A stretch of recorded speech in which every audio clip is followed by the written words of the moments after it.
Hey, Diana, did you know that personality tests can make you rich? Mark, that's the dumbest thing you've ever said. Ladies and gentlemen, jurists and just curious, welcome to the Successful Barrister podcast. Here you'll learn about marketing, management, and life skills for lawyers that probably won't get you disbarred. Hosted by Marc Whitehead, a seasoned lawyer who remembers when fax machines were cutting edge, and Diana Berry, attorney, COO, and the brains behind the scenes. Together, they are the legal world's most dynamic duo since statutes met regulations. So if you're looking to build a practice, not a prison, you're in the right place. Welcome to the Successful Barrister, where legal legends are made. All right, here we are with our 10th episode of the Successful Barrister podcast. 13. Wow. Oh my God, I've lost track. Lucky number 13.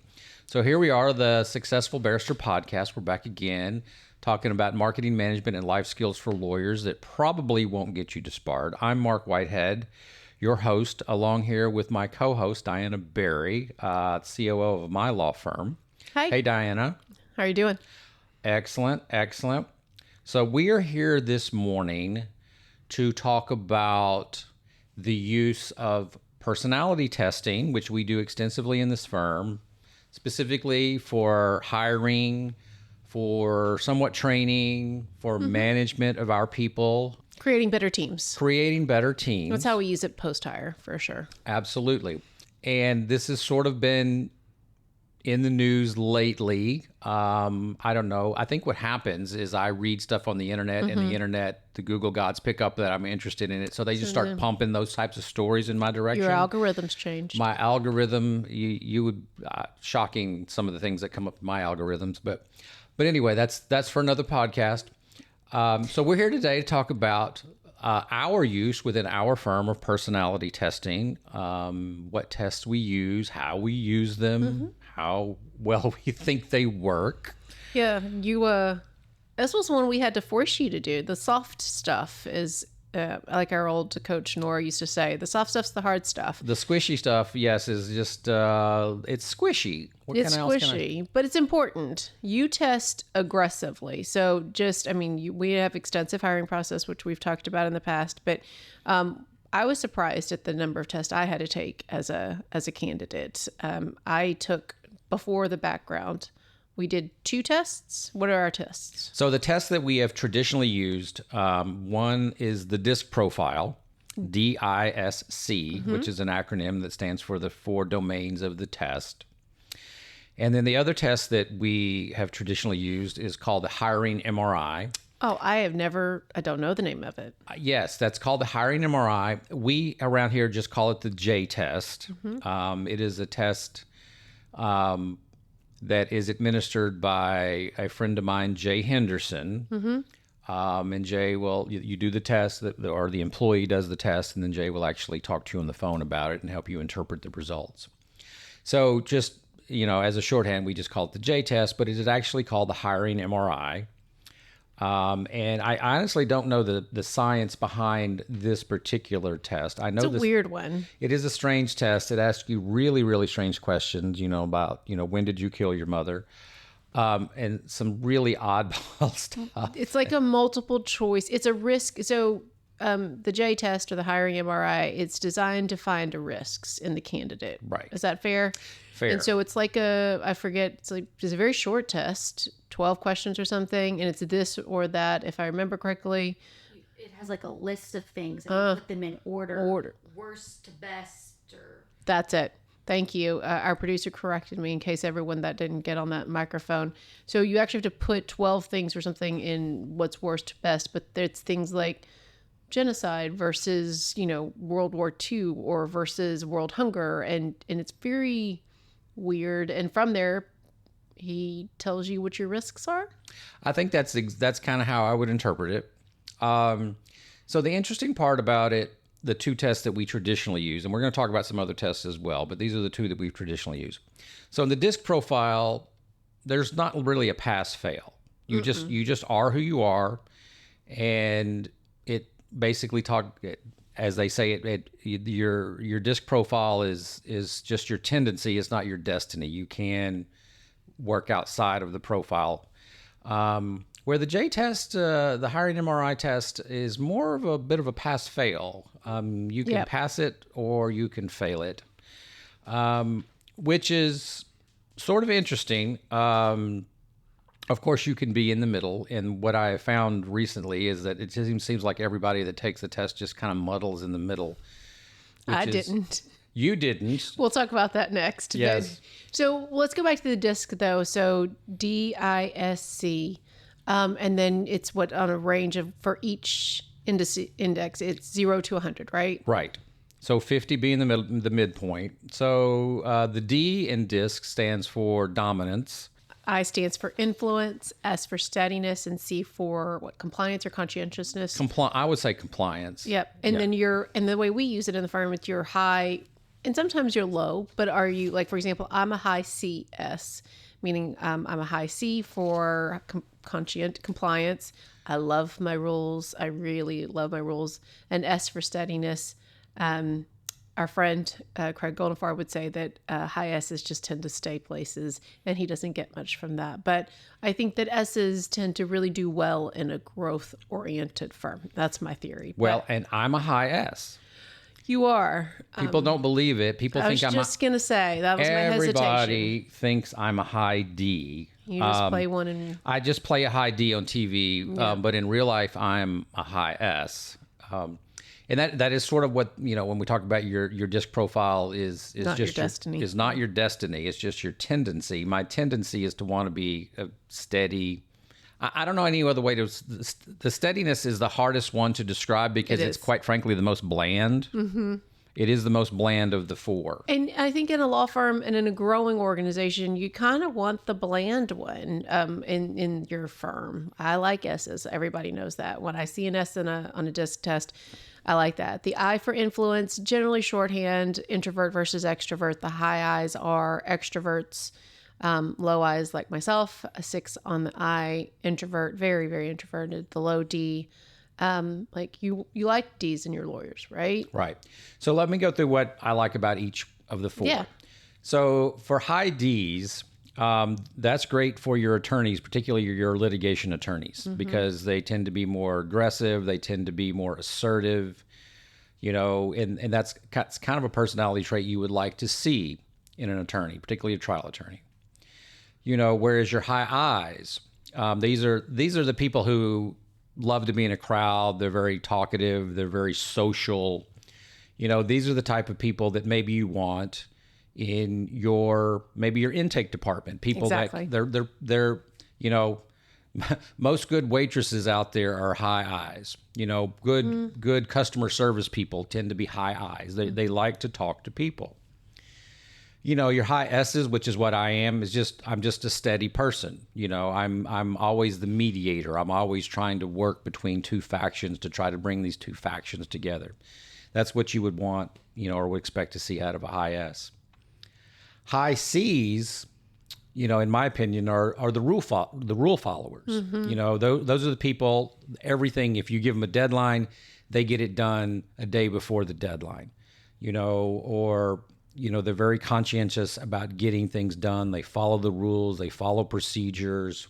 They take comfort when there are rules and to get very uncomfortable when there are no rules. Right. So that's good. That's a good quality trait for, say, a litigation paralegal, any sort of paralegal, quite frankly, for maybe your accountant, your bookkeeper. Trying to think of some other jobs where high C's are good. Anybody where you need to make sure the trains run on time every day consistently. And we like C's in the firm because we are so very procedure driven. So one of the things that we try to give every new team member is the procedure manual, and you are expected to learn the procedure manual because we want consistency in the way that we do all of the things. So we don't want one paralegal doing something different from the other paralegal. And so that's one way. The high C's, we like those. Again, Craig is, over drinks one night at Atticus. This is the way he shortcut it for me. You want your trial attorneys to be DIs because you obviously, for the same reason you said something about our attorneys at D's, the I's because then they can be persuasive. And I hadn't thought about it that way, right? They like to talk to the jury and then they can get the jury to like them. And so you like your trial attorneys to be DIs. Your DCs are the people you don't want to talk to in the bar. Right. So because not only do they think that they're right, they know that they want to tell you why they're right. And so these are the people you don't necessarily want to have drinks with. Exactly. So that was shorthand for me. So I love SCs. So this with people with a combination of steadiness and conscientiousness and compliance. And to me, those people, you can always rely on those people. Those people will get their stuff done. They will meet the deadlines. They may not be the flashiest people out there. You can rely on them to make the trains run on time.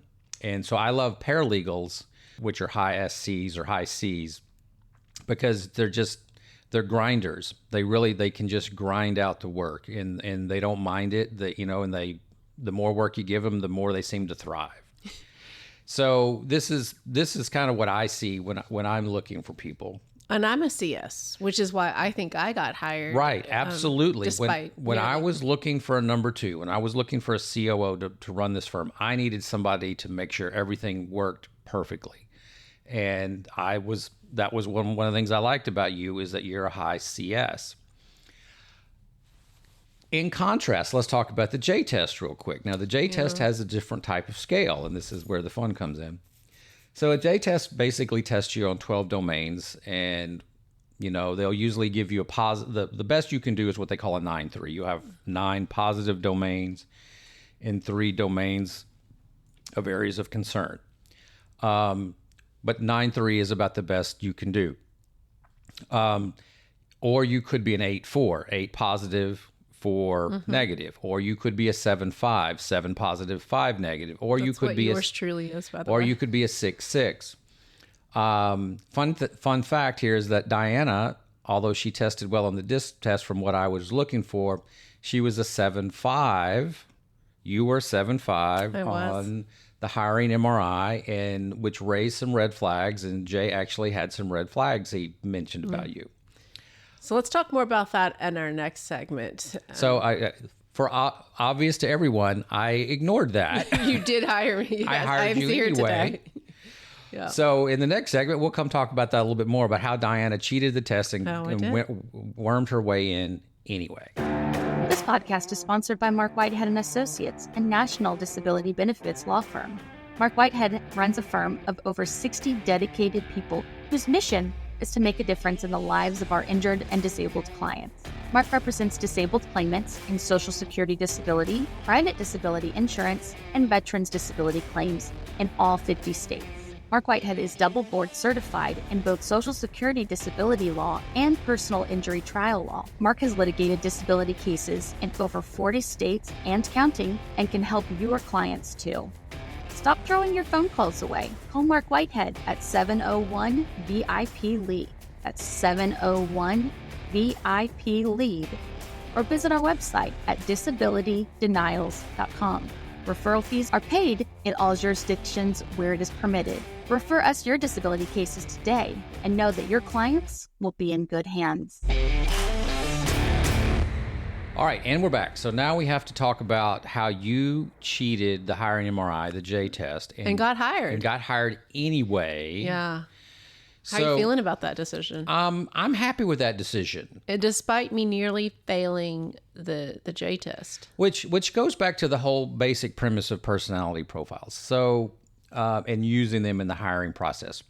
So they're not the end all be all. They are a tool that you use along with a lot of other things, good interviewing, background checking, references, good hypotheticals. I was giving you a lot of hypotheticals during when I was interviewing. 3-hour, 6-person group interview. So it's all part of the piece of the puzzle, because all of it is designed to do one thing, which is to improve the odds of you making a good hire. Mm-hmm.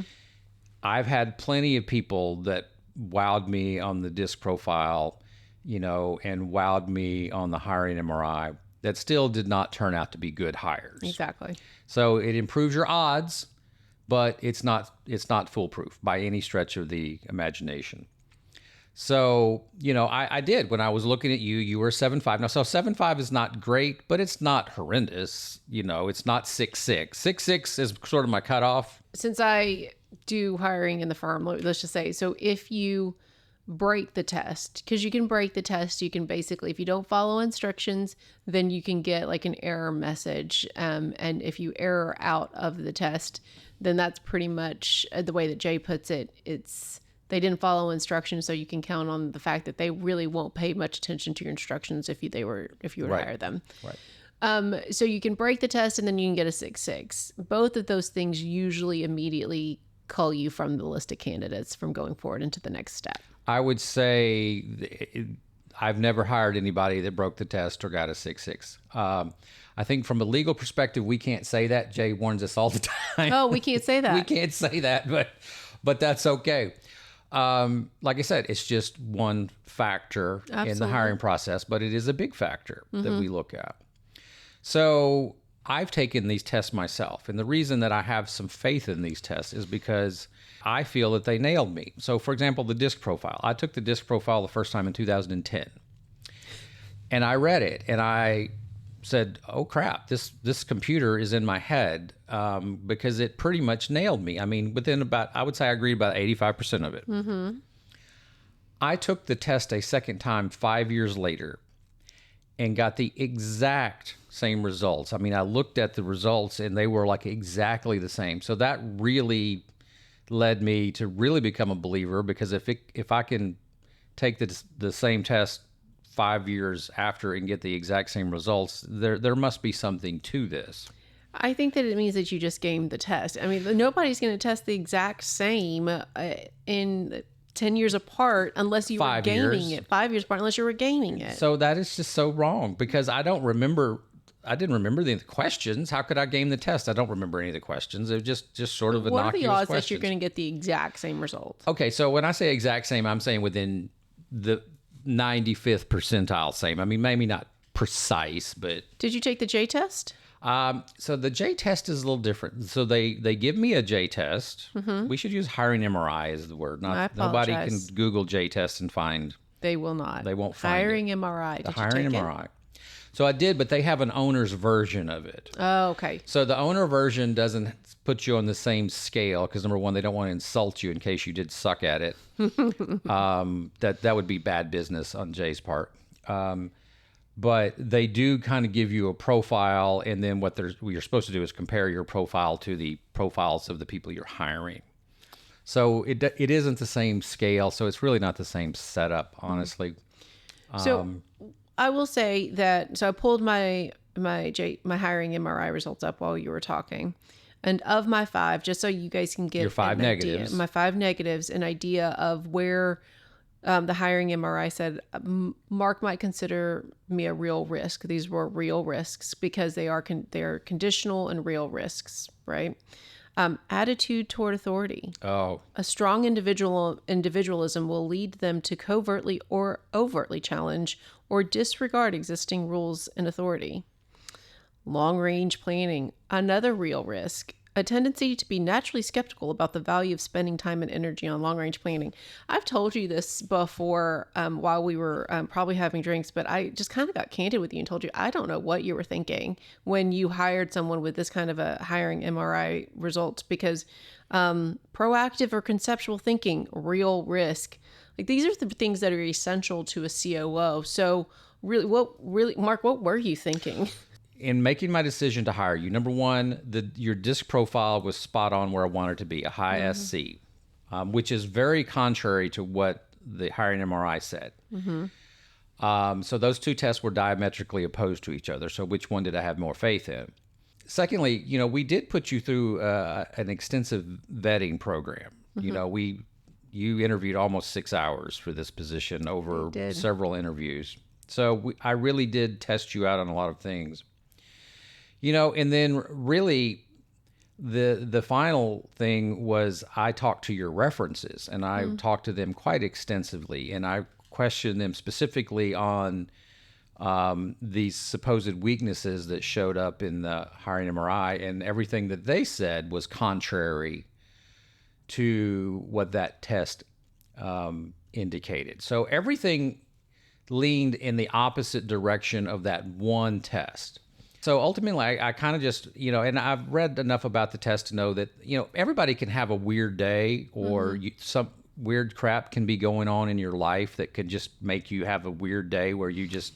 We talked about that too, that, if you're under a stressful circumstance, if your life is very stressful at that moment, then you will likely not do well on the Hiring MRI test.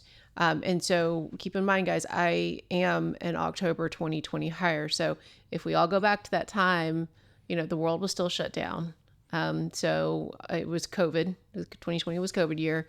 And I was looking for a job in the middle of a pandemic. So can we, and I had a daughter in school, trying to figure that out and navigate that. We had just started a school year without all the traditional things that we normally had in support of, that supports parents, like aftercare programs and those types of things. Life was very stressful. So, I'm hoping that, none of these things, I think that I do a great job long-term planning and, carrying out your... Sometimes you just have to... It's one piece of the puzzle. It's just one piece of the puzzle. And it did make me question you more specifically on those specific items. Mm-hmm.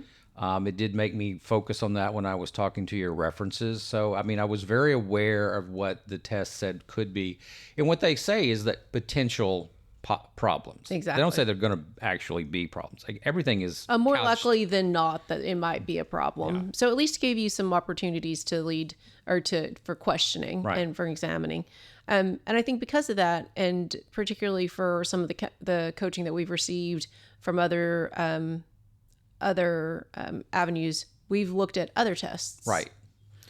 So I guess the Meyers-Briggs, mm-hmm. which has its own name. There's another name for the Meyers-Briggs. Well, we took the 16 personalities. The 16 personalities. Yep, because there are literally 16 personalities. So we're looking at that, and we actually just used it with our first intake candidate.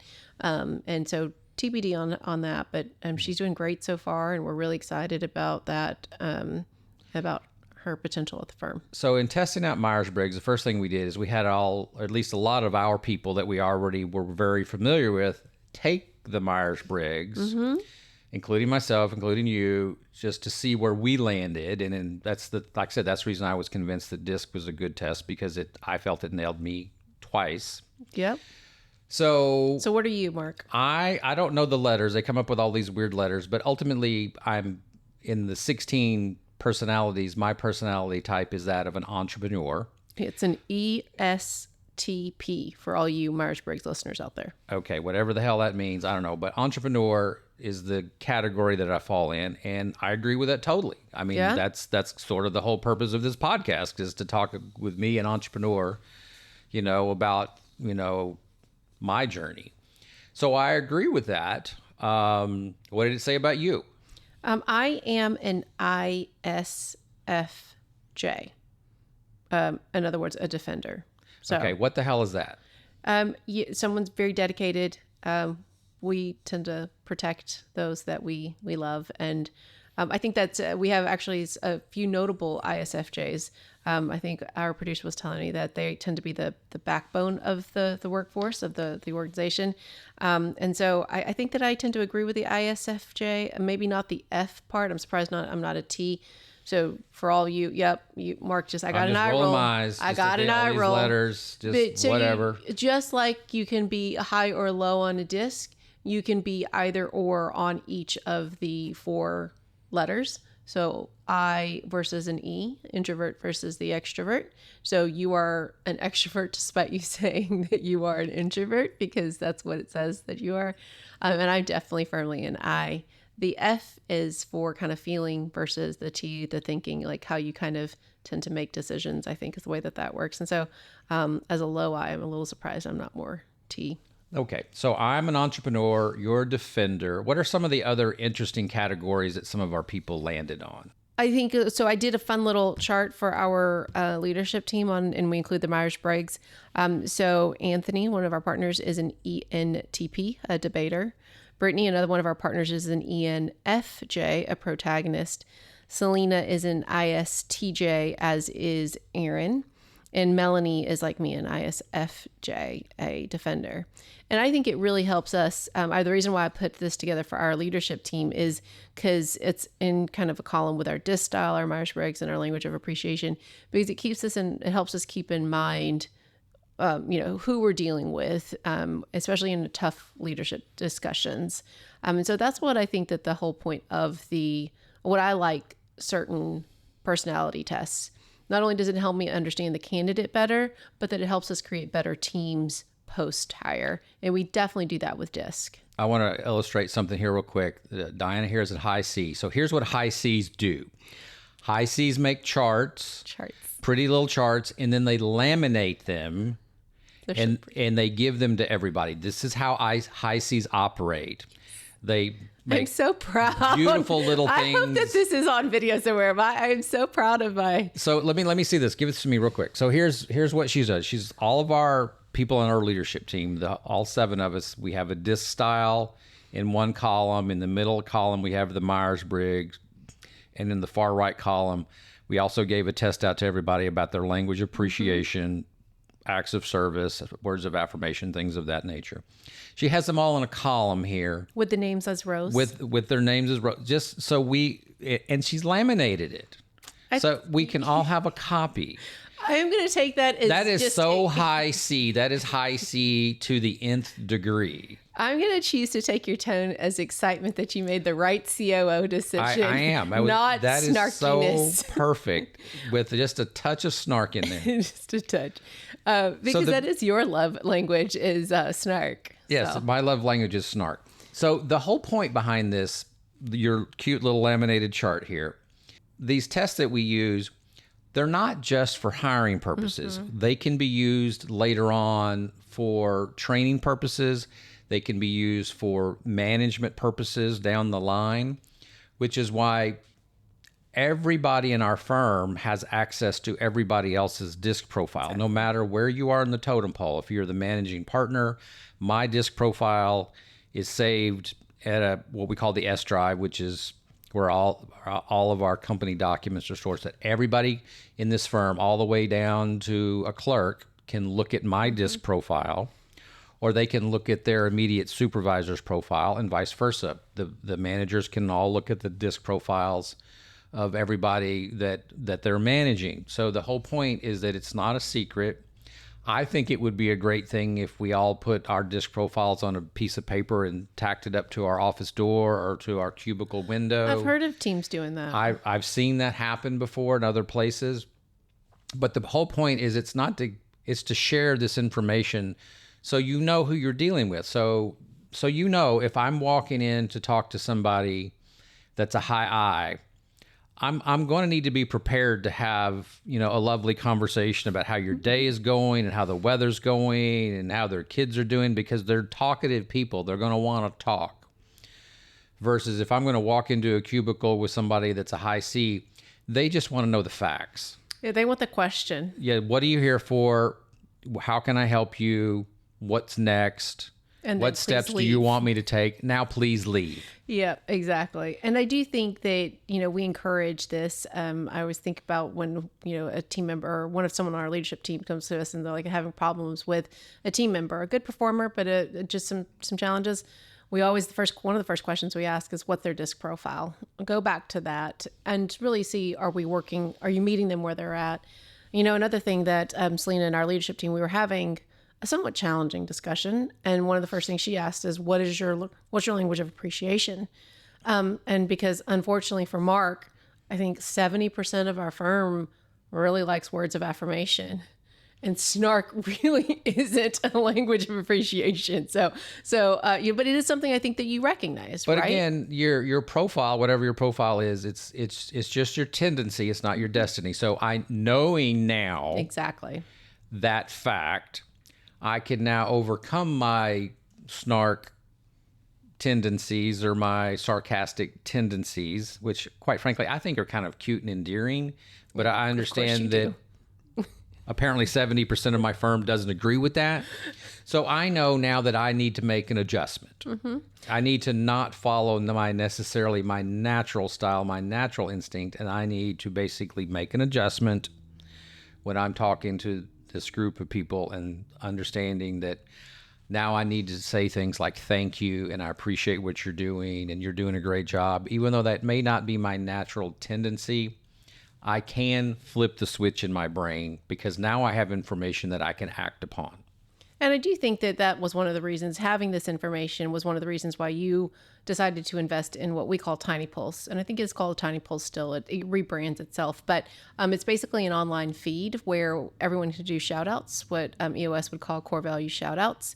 But it's allowing everyone to express appreciation, so those words of affirmation, for each other. We talk about it during all staff, but we've done different things to make sure that we're seeing and meeting our team where they are, and it's giving opportunities to express words of affirmation. So I think we're going to round out in our next segment a little bit close out on how we can maybe move forward and how tests can be part of the larger picture, and what we're going to do next. This is Marc Whitehead, lawyer, entrepreneur, and business coach. Thanks for listening to the Successful Barrister podcast. We have a blast making it and hope you find value in our podcast. If we stirred your juices, hit me up with an email at marc@marcwhitehead.com. Marc is spelled with a C. And get on the Successful Barrister newsletter mailing list. Even better, let's set up a call.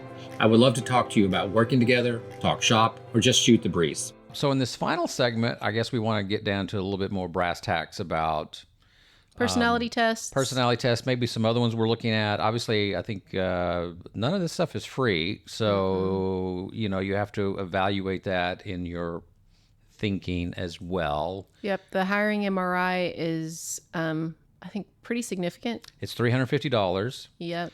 So obviously, when we get 100 resumes in for a position, we don't send the Hiring MRI out to 100 people. We do not. The disc is a lot more affordable. The disc is only about $65. Now, there are free versions of disc on the internet. True. We do it through Atticus. We do it through Atticus, which is a more extensive version of the disc profile. It gives you a lot more information.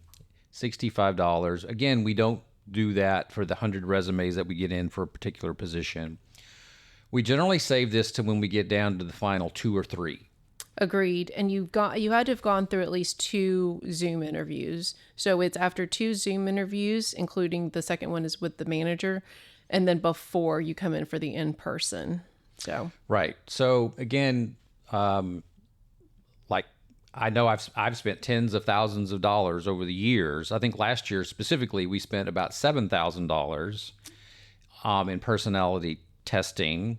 But why do you do that, Marc? Why are you so committed to the testing? Because your initial decision on hiring is so critical. Because once you get locked into a candidate or locked into a hire, I mean, there's many statistics out there that say that the cost to replace somebody is equal to their annual salary or something, some stupid huge number like that.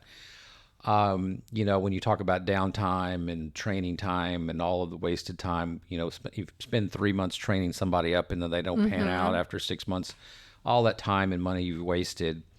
So it's better to make an investment on the front end to get the right people. I've said this before, but one of the best pieces of advice I ever got was, the quality of your life is based on the quality of the people you let in your front door. In other words, people you hire. So I think it's worth the investment to put the odds in your favor. I mean, you're just trying to get the odds in your favor. Nothing's perfect, but the better off that you can get the odds in your favor, the better off you're going to be. And in the end, you also want to manage people well over the long term because unwanted turnover is one of the key things that we look at and we try to avoid. So we've used the personality profiles, 3, 4, 5 years into a candidate's, tenure here. Maybe it's not working out. Maybe there's just some tension. Sometimes we go back to the personality profile and look and say, well, is this person a high D or high C or whatever it is? Maybe that will give us some insight in how to solve the problem that might be at hand, whatever the issue is at the moment, to try to preserve that relationship. I mean, when we have somebody that's good, we want to keep them. We don't want to let small little issues, personality issues pop up that cause people to start looking for other positions. So it's helpful in managing people. Sometimes you have teams that are just in conflict, and sometimes if you go and look at everybody's personality profile, you kind of see, there's a natural tendency there for conflict just based on their personality profiles. Maybe that means you need to educate them. Maybe that means you need to split this team up and reorganize the teams. Exactly. Can be used in a lot of ways, but ultimately you want to retain good people. You want to keep them for the long run. You want to minimize your unwanted turnover to the best that you possibly can, because it just costs so much in time and effort and money to replace people. Much less the effect of morale on your team to have a bad candidate or a bad team member. Absolutely. So as we're wrapping up, Marc, if you had the Meyers-Briggs, if you knew I was an ISFJ, and you had the Hiring MRI that said I was a 7.5, and it had the DISC that tells you that I'm a CS, do you think that would have helped you make a more a better decision or a different decision about me as a candidate? So you as a defender would have confirmed what I already saw in the interview and what I saw in the DISC profile. So it would have been another piece of evidence to confirm the conclusion that I ultimately made, which is to, in this particular case, ignore the Hiring MRI. I didn't ignore it, and I did use it as a questioning tool, but ultimately I came to the conclusion that it wasn't dispositive in the hiring decision. So yes, it would have further confirmed what I already thought. And the 16 personalities, in case we didn't mention it, is free.